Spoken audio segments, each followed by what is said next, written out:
नमस्कार दोस्तों, मैं आपका साथी केशव विवेकी हिंदी महासागर में आप सभी का स्वागत है। लेखन विचार के दूसरे भाग में दूसरे एपिसोड में आपका पुनः स्वागत है। आइए आज कुछ नवीन बातों से जुड़ते हैं, कुछ विचार आपके लिए। आप इन बातों को जान पाए तो लेखक होने का अर्थ समझ में आ जाएगा। आप इन 3 प्रश्नों के उत्तर जान गए तो मजाक के पात्र नहीं बनेंगे।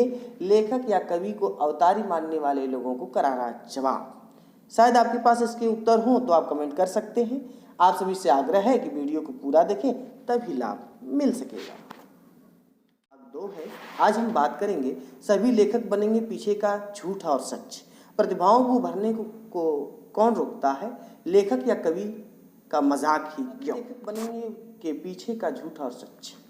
इस संसार में अनेक प्राणी हैं तो उनके अनेक रुचि और कार्यक्षेत्र हैं। कोई भी किसी को दबाव पूर्वक कुछ भी नहीं करा सकता है। यहाँ तक कि जो प्राणी इस जगत में जानवरों की तरह केवल खाना और सोना चाहते हैं, उसे वो करने से कोई नहीं रोक सकता है। बाकी जो कुछ करने के लिए तैयार है, उसके लिए ही कुछ लोग अपने विचार सुझाव देते रहते हैं। व्यक्ति खुद के अभ्यास और असफलताओं से सीखता है, न कि दूसरे से प्रभाव से सीखता है। बात समझिए कि व्यक्ति खुद के अभ्यास और असफलताओं से सीखता है, न कि दूसरे के प्रभाव से सीखता है। एक ही क्षेत्र में सभी जाएं ये सभी संभव नहीं है। सभी अपने किसी रुचि या आवश्यकताओं के अनुसार अनेक क्षेत्रों में पहुंचते हैं। स्वयं के रुझान के अनुसार क्षेत्र का मिलना आसान नहीं होता। एक लेखक विचारों से धनी हो सकता है, पर पूंजीवादी समाज में उसका स्तर कम होता है। ज्यादातर लेखक व उनका परिवार दुखों से गुजारा करता है। प्रतिभाओं का मूल्यांकन धन या प्रसिद्धि से तुलना करना बंद करें। व्यक्ति दिल की बात यदि कह नहीं सकता तो कम से कम लिख तो सकता है। किसी की उम्मीद जगा या बढ़ा नहीं सकते तो कम से कम तोड़िए मत। सभी नया सीखने के लिए तत्पर रहें तो अच्छा है। जरूरी नहीं कि उस काम से तुरंत बड़ा पहचान मिले। मुझे लगता है इस बात का उत्तर आपको मिला होगा। प्रतिभाओं को उभरने से कौन रोकता है? कुछ प्रश्नों के उत्तर सीधा मिलने पर व्यक्ति नाराज हो जाता है। आज व्यक्ति कोई काम सीखने और रुचि के ग्राफ को बड़ा करने के लिए नहीं सोच पा रहा है, जितना कि वो हर काम से आर्थिक लाभ चाह रहा है। दूसरा सफल हुआ तो वह गिरना कितना पा रहा है का हिसाब रखना जरूरी हो चुका है। ऐसे में प्रतिभाओं का विकास संभव ही नहीं है। बात भविष्य को लेकर करना जरूरी है, पर कुछ अतिरिक्त गतिविधि का भी होना जरूरी है। खुद को अवतारी या बेकार मान लेना दोनों ही सही नहीं है।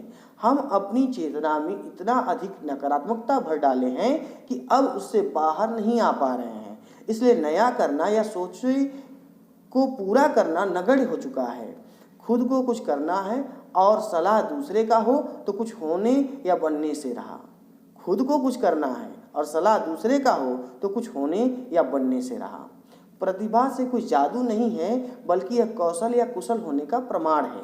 समाज उससे नहीं बढ़ सकता जो लीक पर चलते हैं, और बल्कि उनकी आवश्यकता है जो नए राह बनाते हैं।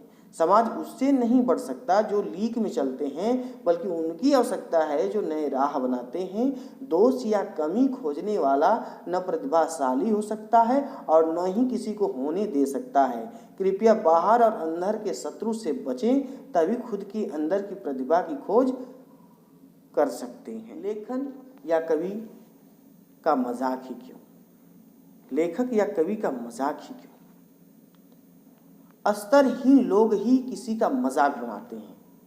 जैसा कि आप जानते हैं कि कुछ लोग केवल आलोचना करने के लिए ही जन्म में होते हैं। आप किसी काम को शुरू करो और उन्हें पता चले तो बस किसी से तुलना करेंगे और अपने बखेड़े प्रस्तुत करना शुरू कर देंगे। ऐसे लोगों को अपने काम के बारे में न बताएं तो सही होगा। बड़े लेखकों का भी इन दिनों मजाक बनने लगा है। इन लोगों को लगता है कि वो ज़्यादा जानते हैं।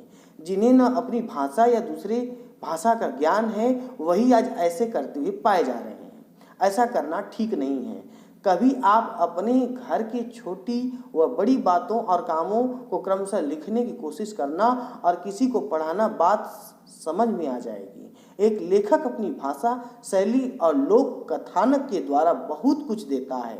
एक पाठक के तौर पर कोई व्यक्ति उससे जुड़कर उस अनुभव को जीता भी है और अपने जीवन को संभालता भी है। एक लेखक या कवि की तरह अपने शरीर और जीवन को छोड़कर दूसरे के अंदर जाकर जीना संभव नहीं है। जिस चोट से आप एक बार में बेहोश हो सकते हो, उसे कवि हजारों बार महसूस करने के बाद लिख पाता है। ऐसे मजाक अमानवीय लगते हैं। आज हमने बात किया सभी लेखक बनेंगे के पीछे का झूठा और सच। प्रतिभाओं को उभरने से कौन रोकता है, लेखक या कवि का मजाक ही क्यों? तो मैं हाथ जोड़ करके विनम्र निवेदन करता हूं कि आप प्रतिभाओं का मजाक न बनाइए। खुद प्रतिभाशाली नहीं बन सकते हैं तो प्रतिभाओं को आने दीजिए। लेखन संबंधी अपने प्रश्नों को भेजें, उसका उत्तर अगले भाग में दिया जाएगा। इस भाग में आपको क्या नया मिला कमेंट करके बताएं और वीडियो को लाइक करें और मित्रों को भेजें। और नई बातों से जुड़े रहने के लिए चैनल को सब्सक्राइब करें। मिलते हैं अगले भाग में, तब तक के लिए नमस्कार, बहुत बहुत धन्यवाद, जय हिंद।